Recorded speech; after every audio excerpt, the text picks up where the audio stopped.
Hey, it's Andrew Downs. I'm proud to support Three Beards Media, and I would love to work with you. If you need merchandise for your company, organization, band, softball team, whatever, I can help. From name brand apparel to promotional items, large orders or small, online stores, and more, I can help your brand stand out. AKC Marketing is local, based in Johnston, and we are an employee-owned business, so our costs are low and our turnaround times are fast. But most importantly, we give you personal service to make sure you get exactly what you're looking for. Email me at andrew@akcmarketing.com or find me on social media and let's make some cool stuff together. Now sit back and enjoy this Three Beards Media podcast.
Welcome back to In the Side of the Storm, where we talk all things Cyclones. We are live from the AKC Marketing Studio with Andrew Downs and sponsored by Revelton Distilling Company out of Osceola, Iowa, and Dan Douglas with Green Beret Realty. I'm Dave Larson here with my Storm Team partner and Cyclone great, the legend, Marcus Pfizer. Marcus, how are you?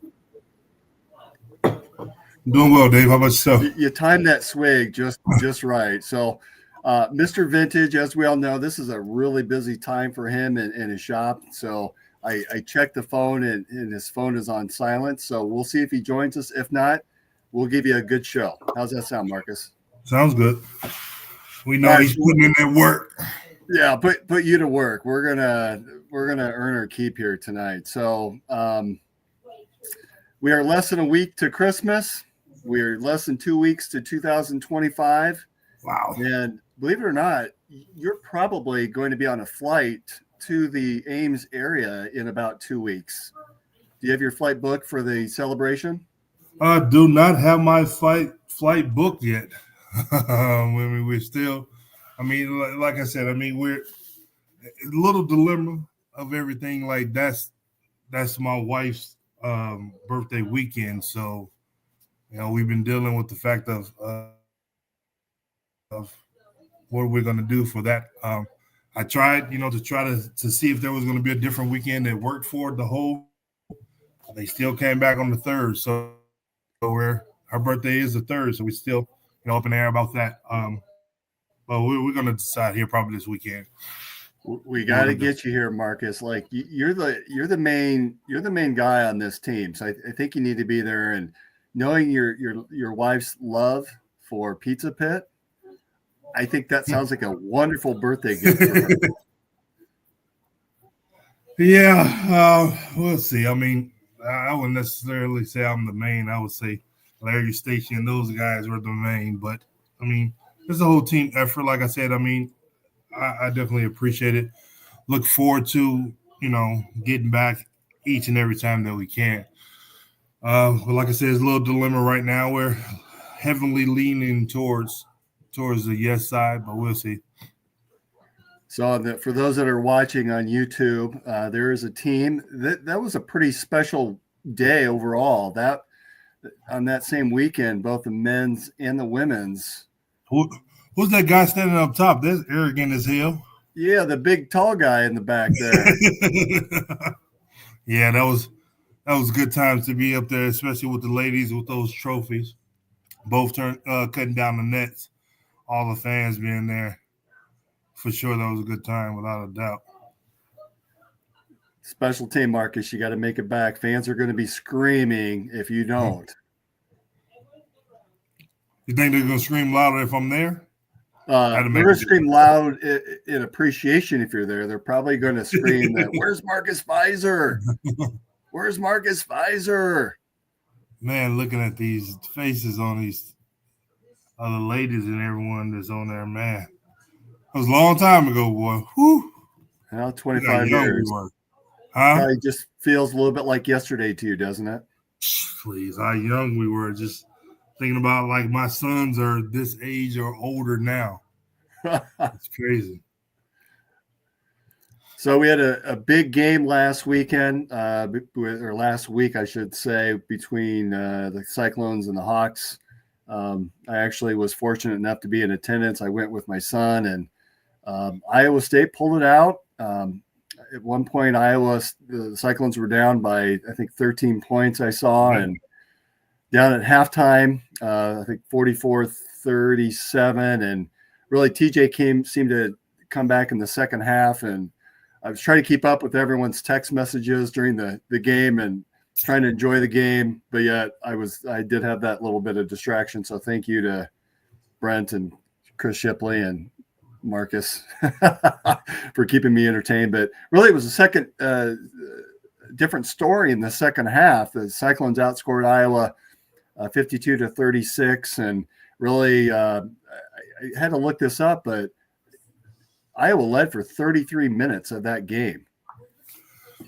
Yeah, that's not a fun game to be a fan of, being down that much early. But definitely have the confidence in the guys. I knew they were going to make some plays, play extremely hard to get closer in the second half and just pull it out. Definitely was a good time. That, like any other time, raised my blood pressure.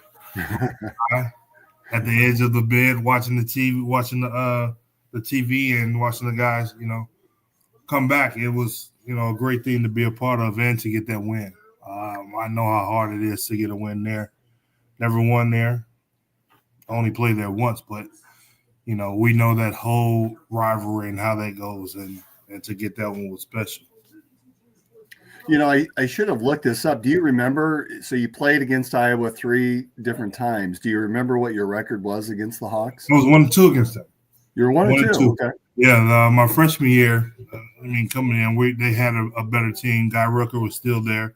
Dean Oliver, Ricky Davis, those guys on that team. I forget the name of the coach, legendary coach that was there at the time.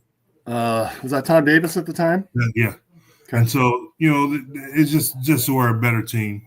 Sophomore year was there in Iowa City. Just really, really trying to get a hold and hang of that whole rivalry and everything. And that wasn't the best game ever. And I definitely vowed before I was done at Iowa State, I was going to beat the shit out of those guys. And the next year that came. So 13-4 run late in the second half for the Cyclones. The crowd really, I was surprised, and I think I shot you guys some text video, but there were a number of seats that were empty. That was one thing that you hear. Of course, I don't go to Iowa games at all, and I was mildly surprised that here they are facing the number 3 team in the country, and there were probably 2,000 seats that were empty. Well, they know it's a Cyclone State. They know what's been going on for the last couple of games against them and all, so they don't want to be witness to that anymore. So, we got a couple wins up to this year, and, we got another win, even though our women couldn't pull it out. That was a good game as well, but, they pretty much know what was going to happen. So I understand that fans were able to hear the chants of "Let's Go State" late in that game. Is that right? I ain't here on the TV. So I can't confirm or deny that I was a part of those chants, but I tell you what, it did not go over well in Carver Hawkeye by the Iowa fans. They were not happy hearing. And the Iowa State fans, I would say there were probably 3,000 of us that were there. I'm sure that it looked like where the camera angle is in Carver Hawkeye, that it probably would have caught quite a few of the Iowa State fans that were in attendance. But boy, it was fun to watch the tail end of that as Iowa State built that lead up to get it up to what, 9 or 10. I think the final score was 89-80, but Yeah. Being as nervous as we were the entire game, to be able to finish up the way that we did, and seeing Curtis hit that huge three, which I don't know if anyone's seen it, but there's on Twitter, someone matched up the Curtis Jones three and the Kyle Conrarty field goal at the end of the football game, so that they synced up together. That was kind of cool to see. Oh, no, I didn't see it. I got to see the hit. He reminds me a lot of, my teammate Mike Nurse. Yeah. Once those guys cross half court, you don't never know where it's going up from, and they're going to launch it. And they make a lot of big time shots. Mike took some shots that was so questionable that just made you like. And then once it hit the bottom of that net, you had to act like you knew he was going to make it all along. But they both take some really, really deep logo shots, and it's really, really fun to see. Well, and one thing, you make a really nice comparison between Mike Nurse and Curtis Jones, because they really shoot flawlessly, effortless in their shot, and it's a sweet looking shot to watch. Yeah, it's one of those shots that you love being able to see them get that open shot. If it's going to be an open shot. Like I turned over a couple balls from him being like a little bit out of place, or him moving, me thinking he was going to be in the spot that he's supposed to be in, and just so anxious. I didn't get many assists, so I knew if I got to see him open, chances are it was going to be an assist. But you love to see a shooter like that. You're always envious of shooters and stuff like that. Curtis wearing number 5 now. I wasn't shooting like that, so to see number 5 put up numbers and things like that is very exciting to see. So Curtis Jones led the way with 23 points, and I think that was his third 20-point performance of the season. Joshua Jefferson, boy, that guy, he's really coming on strong this season. Yeah, real solid. Like, I've been talking about him all year long, knowing the kid since he was a little boy. Just the smarts, the way he was raised, his parents and everything. Definitely not a trouble kid, didn't get in any kind of trouble or anything like that. Just kept his head down, played basketball the right way.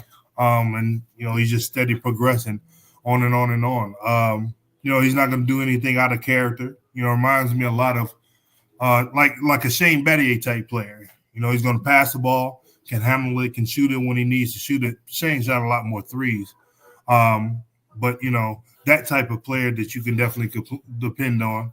He's going to have a double-double at the end of the game. It's not going to be a blow your mind 38 and 15 rebound type game, but he'll have a good solid 12, 13, 14 points and 10, 11 rebounds. That's big time for us.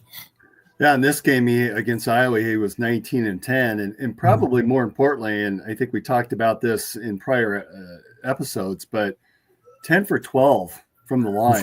That was something that seemed to really be missing in prior teams. Yeah, and coaching against him here in Vegas, we knew, if you got close, if it was close at the end of the game, he was, one of those big, bigs typically take it out to not get fouled. On the teams he was on, he had a lot of the guards was taking it out because he can shoot it so well, have a nice, feeling, touch from the free throw line. So to see him shooting it so well in college is definitely a testament to what kind of talent and skill that he has. I think he's missed 2 or 3 on the year. So to be shooting that high, I know the guards are definitely envious. The other president, Deshaun Jackson, had 12 points. So these transfers are really performing. And Nate Heisey, who transferred in, had 10 points as well. So these guys that came in that were recruited by Coach TJ have really stepped up and big contributors for the Cyclones. Yeah, starting to get rolling at the right time. Staying solid, staying focused, knowing that the Big 12 conference is right around the corner. This is ours for the taking. We know we got some tough teams that's coming into the fray, and we got the ones that's been here that's definitely going to compete. But this is our year that we definitely can go deep into the tournament, and we're looking forward to it. Any concerns just with the first half and how hot? I mean, Iowa just shot lights out at one time, and my son pulled it up on his phone because for some reason I couldn't get squat. but I think Iowa State was shooting 10% from three, and Iowa was shooting 70% or 65%, something insane that you don't expect.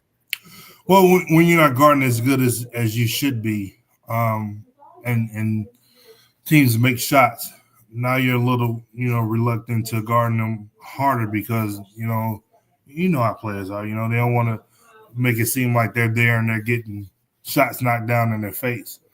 So to go into halftime, I'm sure TJ and the coaching staff probably lit into them pretty well, and they came out in the second half and changed the whole dynamic of the game. So it's something that typically happens. As long as you stay the course, slowly walk the game down in chunks, it'll definitely turn for the better, and that's what happened. Yeah, Iowa really cooled off in the second half and ended up, I think they were shooting in the upper 20s, low 30s for a better part of the second half. And you're right, Iowa State just chipped away, and didn't try to shoot a 10-point shot because it doesn't exist, and clawed their way back. There was a lot of time still left. The score was close in the end. I guess you say 8 or 9 points or whatever the case may be. But, all you need is 1 point to win the game. And as soon as we took the lead and the momentum had changed, like I said, there's the floor of the game where you feel like, okay, it's our time now, and we can control it. And the flip side is sometimes you feel like, hey, it don't matter what we do. We could be making shots. If they have the momentum, we're not getting it back. So once we had control of that game, now it's time and score, which is very, very important in basketball games. You really, really can melt the clock if you do it the right way. The team that's behind start to try to do some things and taking 10-pointers and things like that. So once you calculate what you need to do to keep the game under control, then, you can pretty much go from where you want to go from there. So it was always good to see that growth, what being in that environment, and being in Iowa City against the Hawkeyes is always, a stressful thing or whatever, but, extremely proud of the way the guys, finished that game. Absolutely agree. Another sort of weird quirk or weird statistic, but Iowa State took 70 shots in the game. Marcus said, you think Larry Eustachy's team ever took that many shots in a game, if not 2 games combined? No, I wouldn't think at all. I mean, I would say the volume shooters on the team was probably me and Mike, and if we got 30 shots together combined, that's shooting a ton. I didn't know that 70 shots. But in the first half, we missed a lot. So now you're trying to make shots and take shots. Then in the second half, shots start going in. You definitely don't want to back off then. So I don't care if you shoot 100 as long as you win. At least get the W with it. And that they did. Came back then on Sunday, beat up on Omaha. Obviously, finals week this week, so a little bit of a taking a step back for the team and getting them through the finals week and probably through cold and flu season. That thankfully I'm over mine after 3 weeks, and it sounds like you're doing much better as well. Morgan State comes to town noon this Sunday, but then Monday the 30th, boy, believe it or not, conference season is here, playing at Colorado, a team that we beat in Maui 99-71. That's one thing, and I think I brought this up early in the season, but Colorado, just over the years, whether it's in the Big 8 season in particular, I felt like we've never played well there, and I think part of that is probably just the altitude and whatnot. Your thoughts as we head into the Big 12 season, now that we've seen the Kansas at times has struggled. Houston is maybe struggling a little bit. They're not quite the same team that they were in years past. What are your thoughts as we head into Big 12 play? Well, at this point, the teams, everybody has gotten better.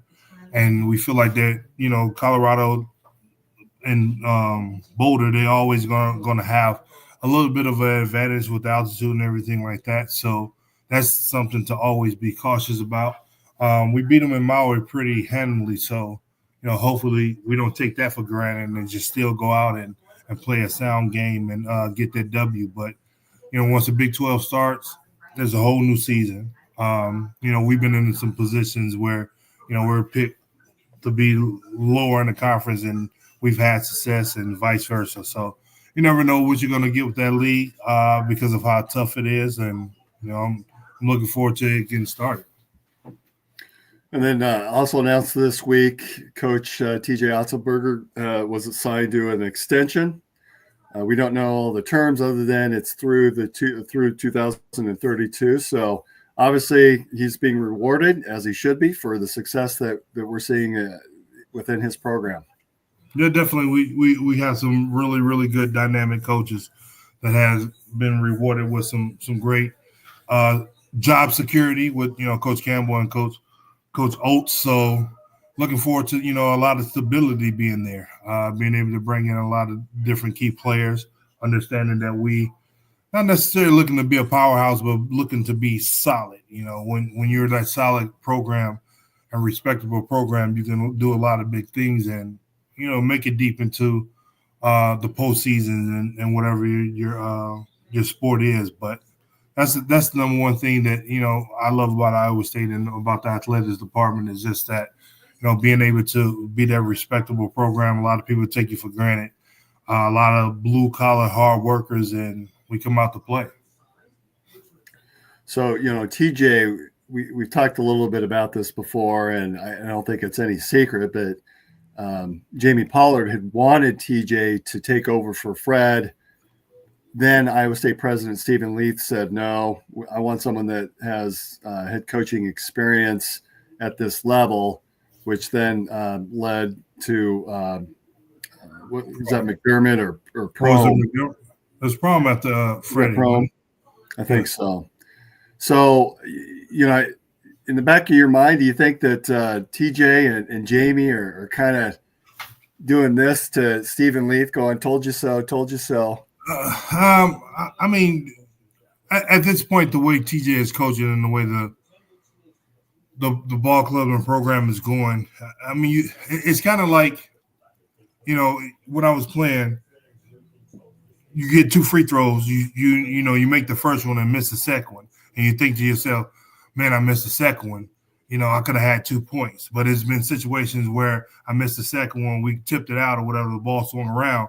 I'm mad because I missed the second one and then I shoot and make a 3. Now I got 4 points instead of 2. So is that type of mentality? Maybe not to say that TJ wasn't ready then. It may have been a different situation and he couldn't build the ball club and the program the way he wanted to or have now, and maybe not had as much success. So the timing of everything happens for a reason. I know he wouldn't trade these ball clubs that he have now for the maybes of back then.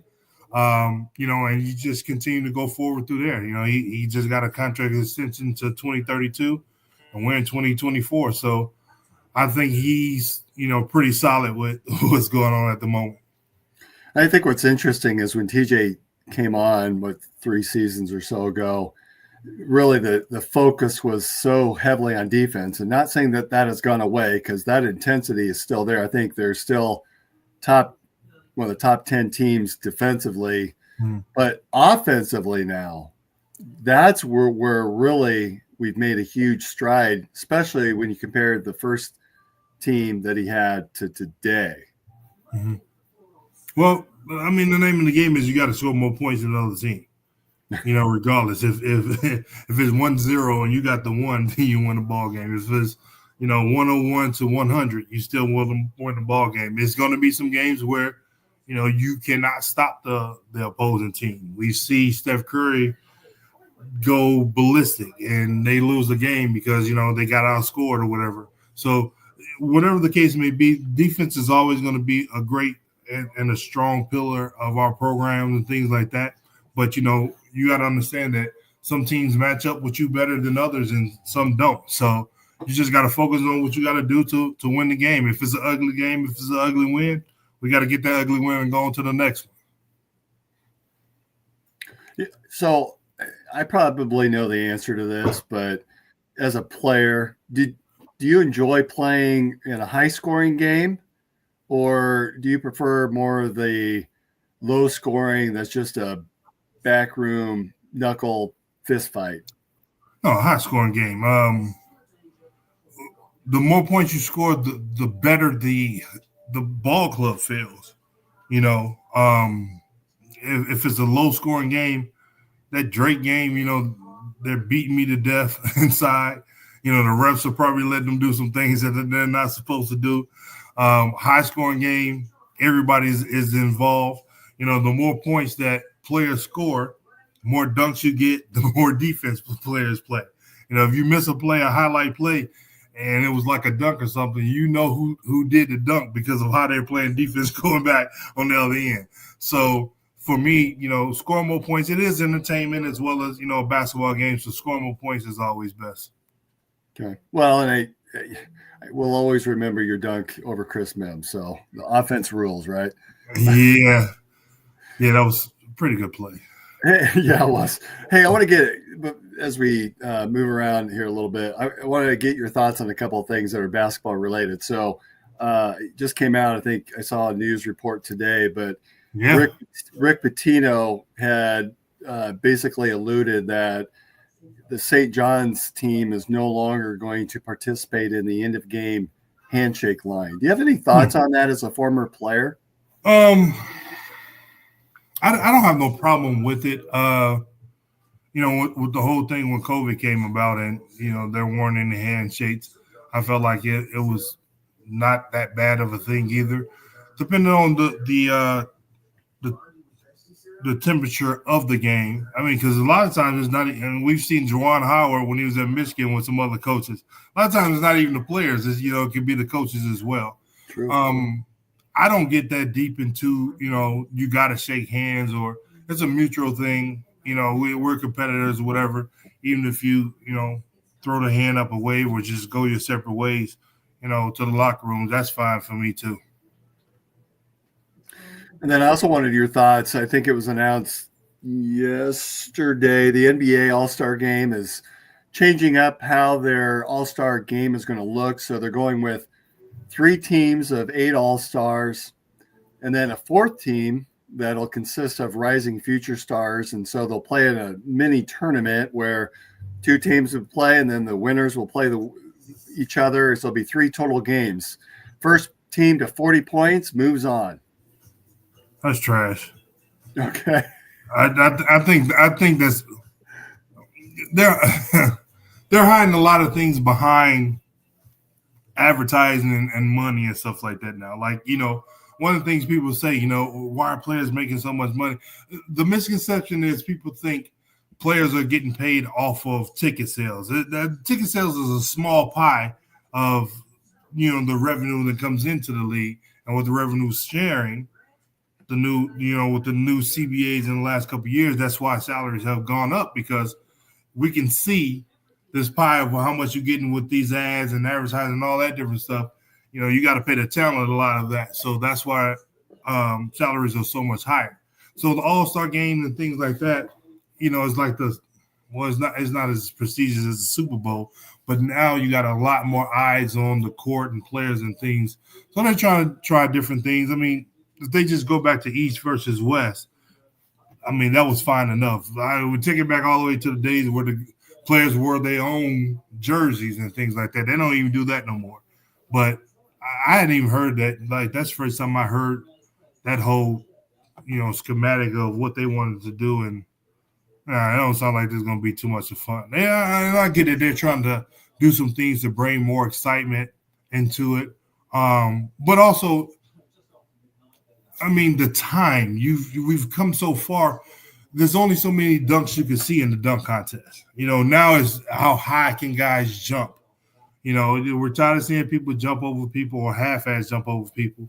You're not gonna let them pull out no car anymore. Like it gets to the point to where when you have Zach LaVine and Aaron Gordon going against each other, and it's like that's the top tier of dunkers, and you have that is like how much more can you do? So I get it, I understand it, but me personally, I like the whole Elam ending thing because second half, third quarter going into the fourth, now it really, really picks up, because now guys are really, really playing because you can end the game really fast, or the team that's behind can come up and win the game. When they took that out, I was like, now we're going back to the gimmicks. So are you okay with keeping it as it was previously with the East versus West, and let's just fart around for 3 quarters and then we'll take it more seriously in the fourth quarter? Well, you gotta give the guys some kind of incentive to take it more serious, from the beginning. So the East versus West thing was pretty much my favorite. Once they brought in the Elam Indian thing, it was a little bit better. I'm not totally opposed to go back. I'm not totally opposed to the picking teams and things of that nature. I get it, but even with that, the Elam Indy really made it a little bit more exciting. You take both of those away, now it's like, okay, now what we're doing. I don't know. I guess they're getting these ideas from analytics guys or something. All right. Well, I appreciate your thoughts on that. It's something that just kind of came out this week. And as a former NBA player, I thought you'd have some insight and some thoughts on both of those situations. I'd be curious to know what some other guys, current players, are saying about it or what they think about it. Yeah, well, and I'll be curious just once the All-Star Weekend hits, what that actually looks like, and if players are anxious to try to win and be the champ. So it will be interesting. One of the things about the All-Star break is, contrary to belief, it's not a lot of fun, especially for the players. It's tons of people everywhere, especially the host hotel. The lobby is flooded with people everywhere. There's a lot of different things that's going on, a lot of different events to go to, a lot of different, like, quote unquote, mandatory events to go to. If you're on the team that's winning, before the All-Star break, that should be your break period. Now you're going there, and it's just a whole lot that comes behind it. And by the time you get to the game, guys are really tired, and now you're coming into the next week. You may have a day or a day and a half before you start back playing. So you're not thinking about really the All-Star game. You're thinking about, what we're going to do to finish strong. Because, like I said, things are different now. People compare the eras and everything like that back then when, guys were making $3-4 million a year as the top. They were focused on whatever that they can do to maximize getting seen, endorsements, and all of that. But when you got guys making $50 million a year off of their salary alone, it's like, I'm not going to jeopardize this. People, they're on Joel Embiid about, well, he's not playing back-to-back. Joel is not playing back-to-backs because, the team trainer is telling them he shouldn't play back-to-backs. And once they come down with the ruling, if he goes out on the floor on the back-to-back, guess who gets fined? The player gets fined because he's the investment. They don't care about really what the fans are thinking or whatever. They're thinking about how they can maximize their investment to get further ahead. And it's just a different dynamic of where the game is right now. So what's the solution behind all of that? Is it do you have a longer break to give those players an opportunity to both participate in the All-Star game and then have a little bit of a mini break? Do you pay more? I think paying more for the All-Star game, all of that is better. The whole in-season tournament is starting to pick up a little bit more steam. Last year, people just hated it because LeBron James and the Lakers won. Now, I hadn't heard anybody criticize the in-season tournament this year at all. I'm glad my Bucks won. So that was big for me in that whole situation. But, those guys won $500,000 to win that tournament. That's a nice check. You give them, $200,000 or $300,000, $500,000 for the All-Star game. That goes a long way. But, if it's just something for fun and I'm not really having fun, then what you expect me to do? Yeah, but that's also just a half a season of playing football for the University of Texas, right? Yeah. We know how that goes. All right. So moving back to women's basketball now, disappointing loss against Iowa, which I think we jumped off our podcast to watch that. And then really earlier this week against UConn, ouch, just 36-10 after the first quarter. And then, we got within 16 or so. UConn, they're really, really good. And I'm glad this part of the season's over. We've played 3 of last season's Final Four teams, played a tough UNI game, obviously, that they want. There's a lot of want in there, and to try to beat Iowa State. A lot of those kids grew up playing against players from Iowa State and Audie Crooks, and they probably carried a bigger chip on their shoulder than we give them credit for. And now we move into Big 12 play, a chance to obviously try to make up for the loss of Kenzie Hare, who's out for the remainder of the season, and to adapt and kind of get a little bit of a reset. Thoughts on the women's program that you've seen thus far? And I think you saw the replay of the women's game against UConn. Is that right? Yeah, it was a pretty tough, regular season before the conference. But, hats off to Coach Finley and the rest of the coaching staff for taking on that challenge. We could have played a lot of softer teams and had a better record and went into the Big 12 not, ready for the teams in the Big 12. But, we're battle tested and we understand what needs to happen because there's some tough women teams in the Big 12 as well. So, ready to get there, ready to, take some of those bad losses out against some of these teams. Like you said, we played against, some top teams and made it, deep into the tournament last year. So that chapter is over. That season is pretty much over, and we're looking forward to moving forward. Yeah, I'm still going to go back. I really love this team. It's too bad that Kenzie's hurt, and you can see it's interesting. I was at an event last night representing my company to talk with military veterans, and had a chance to sit down and talk with another company employer. And actually, she used to play at Iowa State back in the mid 80s, and had a really good conversation about this team. And I told her the same thing. I really like the parts are there, right? Mm-hmm. We've got the players, and I think it's just got a lot of younger kids that are still in development mode. That you're right. These are some hostile opportunities for them to face. That I think by the end of the year, we're going to be a much different team. By the time we get through the Big 12 conference and we get into the tournament, I fully expect us to be in the tournament. But I really like the parts. The parts are there. Yeah, to see South Carolina, UConn, those type of teams on the schedule ahead of time for the year, like that's going to be a good test. You didn't expect them to be as lopsided as they were, but at the same time, okay, we get it and we understand what it's going to be when that time comes. And so, we can get a lot of momentum once the conference start, continue to play well, and Coach Finley is definitely going to have them ready without a doubt. There's a lot of folded arms over there doing those courses of the games, and he don't never lose in school or anything like that. He understands the bigger picture, and like I said, hats off to him for taking those challenges.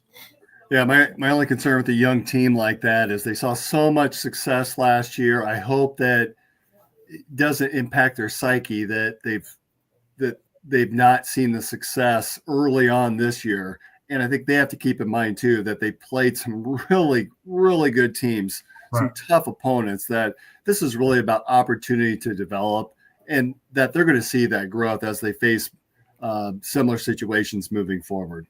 Yeah, and once you get into conference and you play against teams and you're having success and you beat them, then it starts to level out.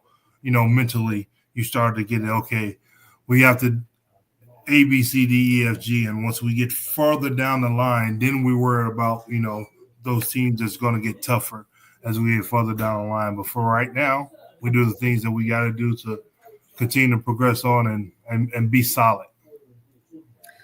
All right, so I want to take a pivot. We want to hear a word from our sponsor. Our last podcast, we spent a lot of time on football. I want to go back to a little bit of football because we've got a big game coming up with the bowl game, and there's been some other news that have been going on. We spent a lot of time on the front end talking about basketball. So let's go take a little quick break here, and we can hear a word from our sponsors, and we'll come back on the other side and talk a little bit about the football team.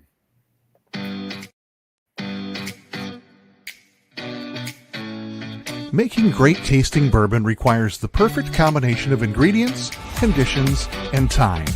The longer it rests, the better it tastes.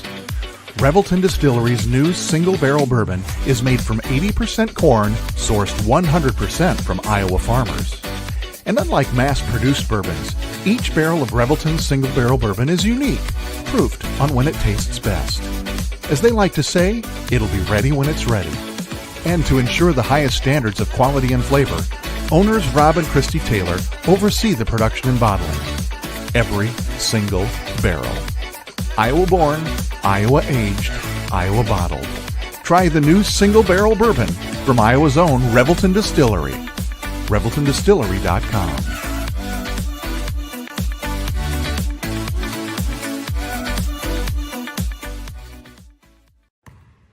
When energy meets precision, anything is possible.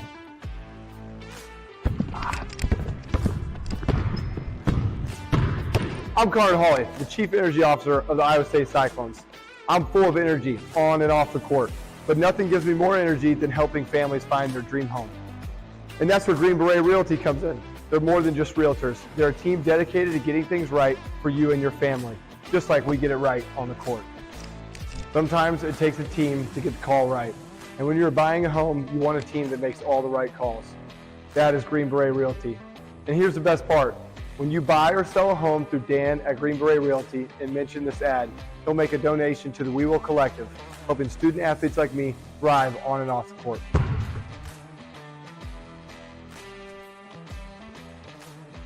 Green Beret Realty, because getting the call right means everything. All right, we're back. So, it's interesting with Green Beret that I see the Feds drop their interest rates, so we'll probably see the effects of that just after the first of the year. Now might be a great time if you're out looking for a home to consider buying. And as we approach the holidays here, I've got my Revelton, and this is I've switched to the winter blend here with the cream liqueur, but boy, we'd appreciate it if you can keep our sponsors in mind, particularly as you head towards the holidays. And before you head over to grandma's house or auntie's house, pick up yourself some Revelton and take it over there, either for your Christmas meal or just to hand out as gifts. Marcus, you got yours? No, I don't have mine yet. I possibly get some once I come back in January if we make that trip. First one's on me, my friend. First one's on me. Definitely. Oh, my Bulls beat the Celtics. Celtics are playing well, tell you. Looks like we beat the Celtics in Boston. Wow. That's a big win. That's probably in Chicago. All right, so we teased a little bit. Football portal is open and it closes in another 9 days. Everyone's sort of holding their breath collectively. Have a game on the day that the portal closes on the 28th. So far, not, and we sort of talked a little bit about this the last show, but not a lot of huge losses. J.J. Cole, who was a heralded quarterback from Ankeny, looking to transfer out. So he's probably the biggest name that's out there. But on the receiving end, what the portal takes away, the portal giveth. Wide receivers Chase Sewell from East Carolina is transferring in. And then he chose us over Florida, SMU, and Arizona State. So some pretty big name programs. And then Xavier Townsend is transferring in from UCF. Tampa kid who I believe went to high school with Rocco Beck. So it's kind of good to see him. I think he played the first 3 or 4 games and then held himself out and announced that he was going to be planning to transfer. So to be able to save a year of eligibility. So big news there. And then Benji Ngoyi, wide receiver for Iowa State. sounds like, and I heard it on John Walter's podcast just today, that he's sounds like they may be talking to him a little bit about transferring or moving from wide receiver to defensive back in a position change that they feel like he's got some high-end opportunity to perhaps play at that next level in the NFL with that move. So some cool things happening with the football program. Next up, we play Pop-Tarts Bowl. We talked quite a bit about that last week against Miami in Orlando on the 28th, 2:30 kickoff against University of Miami, obviously. The Hurricanes against the Cyclones. I guess we'll get to see which tropical or which storm system will come out in that game, televised on ABC. Marcus, what is your favorite Pop-Tart? I don't have a favorite Pop-Tart. I don't eat Pop-Tarts. Nah, I don't even. What are you talking about? Don't even eat them. Don't even eat them. You must have been a deprived child. Even as an adult, you never had a Pop-Tart? I mean, I've had them. Right now, I just don't. It's been, I don't know. I don't even know if my kids even ever had. Like, it's been years. Junior, when the last time have you ever had a Pop-Tart? He said at Bella Vista prep like 2 years ago. Like, it's just, we just don't eat Pop-Tarts and things like that. Nah. So I was really deprived growing up. Thanks, Mom. And I didn't really have a chance. It was that cornflakes and bran nut or whatever cereal that was supposed to be healthy for you. That I like cornflakes. I like Raisin Bran and stuff like that. That's the type cereal and stuff that I like. I don't like real sugary Frosted Flakes and stuff like that. Pop-Tarts and things like that. Like, they get, if you microwave them or put them in a toaster, they get too hot. I don't like my food too hot. Well, no, you eat them raw. You can eat those raw too. You probably could. Yeah. But it's too much sugar. Okay, that's fair. Taylor, by the way, Taylor Mauser, Coach Mouse, he proclaimed that Hot Fudge Sundae was his favorite. That's a Pop-Tart? Yes, they have all sorts of flavors out there now. Yeah, that's a lot of artificial flavor for sure. Yeah, it tastes good though. I'm a frosted cherry all the way. Frosted cherry, blueberry, some of those staples. There's a lemon one that's pretty good, a banana bread one that's pretty decent. Wild cherry is pretty. I've tried them all. I love Pop-Tarts. Probably don't like the cinnamon ones too much. Those are too plain. No, I like cinnamon. And there's the brown sugar one's pretty good too. Right. That's what I think I meant, the brown sugar. I'm amazed at the number of people that really, that's their favorite. I like it. Don't get me wrong. I can't say it's my absolute favorite, but it is pretty good. Yeah. When we travel, we see them in the hotels and stuff, but I'm good. Shocked. Call me shocked. Also, this last weekend, I was on a treadmill up in Wisconsin for my daughter's cheer competition. I got a chance to watch the Heisman Trophy ceremony. Colorado's Travis Hunter. We can now proudly say Big 12 Colorado's Travis Hunter won the Heisman Trophy. Don't know, did you get a chance to watch that? No, there was a game that was on that I was watching. Okay. At the time. And it came down on the screen that he had won. But, definitely big up to him, the whole program, that the way Coach Prime has transferred that program in these 2 years is definitely, unfathomable for them and, the University of Colorado. But, well deserving. You got to give a lot of credit to Shador as well. He's throwing the ball to him. Got him a lot of highlights and things of that nature. That's his Jamal Tinsley. So definitely give a big shout out to him without a doubt. But, a lot of people doubted him. They want to – social media is what it is. They're going so hard on this fiance and all that different stuff. And it's and for a player or a person like me, to know coming from high school, becoming a star in high school, star in college, on the way to the pros, I know that whole trajectory. And, at any rate, he's a kid. So you can't you don't know, who you're going to be with or who you fall in love, all that type different stuff. He's only a kid, so you got to allow him or the whole situation to play out and be what it's going to be. But we're living in social media times now where everything is one click away. Your opinion matters more than anything in the world than anybody else's. There's a lot of jealousy and envy and all that. I saw somebody post early, some female posted early. It was him and her, and she was showing her ring. And like the caption said, I hope she take it all. And I said, wow, really?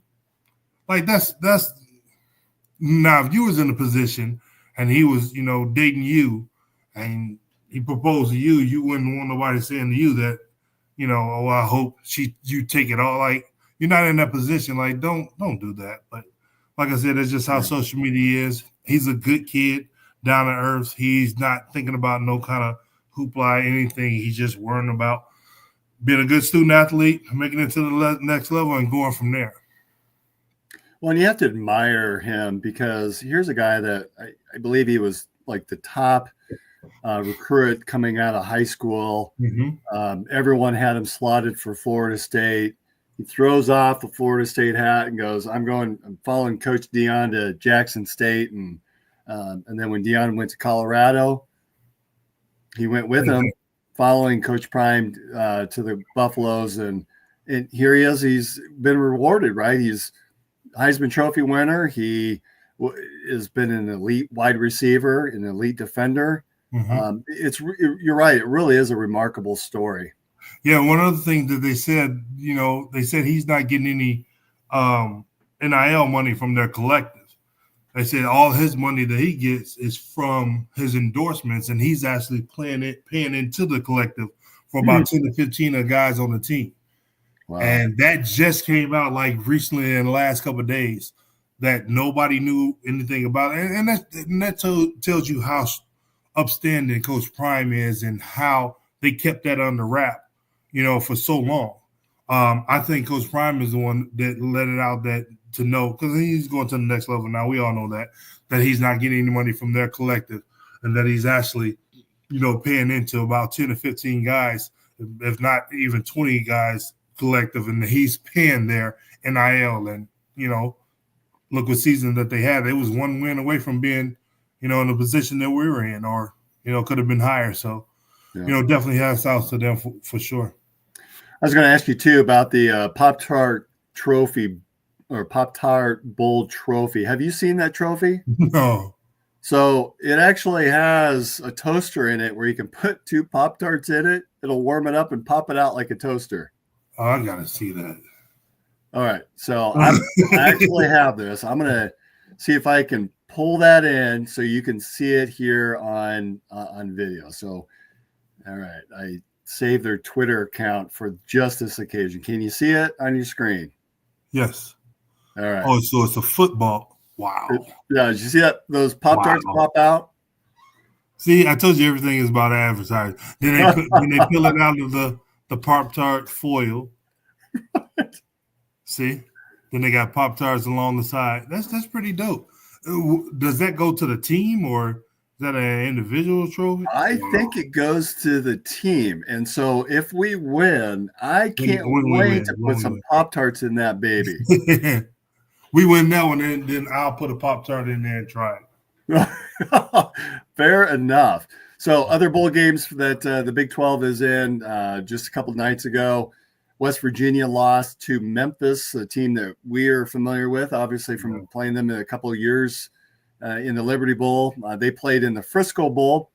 Kansas State plays next Thursday against Rutgers in the Rate Bowl. Not quite certain where that is. That's going to be tough. Texas Tech plays Arkansas in the Liberty Bowl on the following Friday. So next Friday, the 27th. TCU plays Louisiana in the New Mexico Bowl on Saturday, the 28th. Colorado, who we just spent some time talking about, plays another Big 12 foe, BYU, in the Alamo Bowl, a game that I think we thought Iowa State was going to be headed to. In retrospect, what are your thoughts? I kind of like the matchup against Miami and playing them rather than playing Colorado in the Alamo. The drive to the Alamo Bowl would be a lot easier to make for a lot of us in Iowa rather than to Orlando and flying there and the logistics behind that. But I think I like the matchup a little bit better. What about you? I mean, San Antonio is pretty deep down there, so it may be about the same distance. But I don't think I'm too favorable about it. I mean, try to do something different, a different setup than you having to play a team that's in your conference. I ain't too crazy about that. Like, it's, I don't know. I guess that's how it falls, but I don't. Did BYU play Colorado this year, or even yeah. In fairness, they didn't play each other. Well, that's a little bit better. Yeah, and that was one of the challenges with having a 4-way tie. Those teams, none of them played one another in the regular season. Well, that's a little bit better, but somebody from the Big 12 gonna come on with that trophy. So, and then Baylor plays LSU in the Texas Bowl on Tuesday on New Year's Eve, and then of course Arizona State will play on the 1st in the Peach Bowl against the winner of Texas and Clemson, who play. I want to say they play on Saturday. They play on Saturday. Oh my! Texas should have a cakewalk. You would think that. I think that. Okay. Yeah, I think Texas is going to. CFP game starts tomorrow night, believe it or not. Indiana plays at Notre Dame, which should be a rather cold game. It's gotten cold here in the Midwest for those of you who are not paying attention, Marcus. Saturday, then there's the 3 games. SMU plays at Penn State. That may be a little bit of a surprise for SMU coming up from Texas to play in Pennsylvania. Clemson, we talked about, is playing at Texas. And then Tennessee is heading to the play the Buckeyes and Ohio State. Any of those games that you find a little bit more appealing to watch as a viewer? That Ohio State Tennessee game will be a real good one. Okay. It's going to be a really, really good one. I just think the Texas game is going to be, one of those games. But I'm looking forward to the Tennessee Ohio State game. I didn't know that's who they matched up against. I don't think I realized it, but yeah. Yeah, I'm looking forward to that. I'm also really intrigued by tomorrow night's game, Indiana against Notre Dame. Notre Dame does not schedule Indiana. They're basically in their backyard. And I think those kids that are playing for Indiana are probably really looking forward to playing that game. I still think Notre Dame is going to just a different level. It's a different level. I mean, even though they hadn't had, much success since Rudy and all of that, but I just still think it's a different level. Yeah, well, and a lot of us in Central Iowa are looking forward to that because local boy Eli Reardon, who went to West Des Moines Valley, is a tight end for the Fighting Irish. So I think that'll be a fun one for us to watch. And then the winner of that game plays Georgia in the Sugar Bowl. So this is the fun part of the season, watching some of these bowls. And I really hope that obviously the CFP games get the big name, the big notice, all the lights, but there's a lot of good bowl games that will be out there as well. Yeah, I like this new setup. Though of course it's going to have some tweaks to get better, but the more games on the docket for me, the better. You don't want to get to this time of the year and then all the games are played really fast and you're done with it.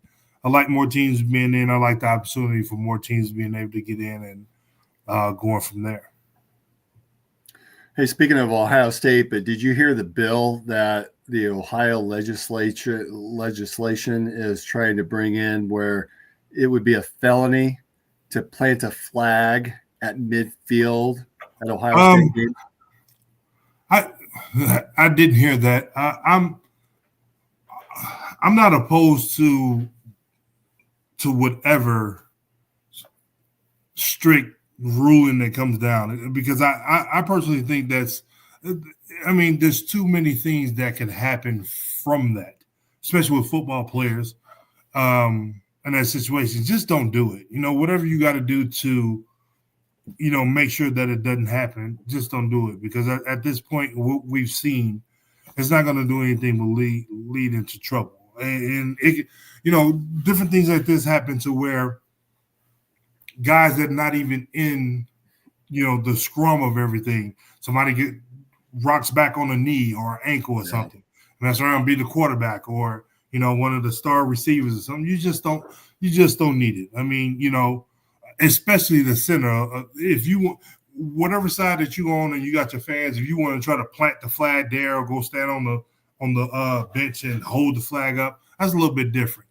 Going to the 50-yard line, center of their logo and planting the flag, that's a little bit too disrespectful. So whatever ruling comes down, the NCAA definitely need to come with something to avert anything like that happening. Well, Michigan fans would just say the way that you take care of that is win the game.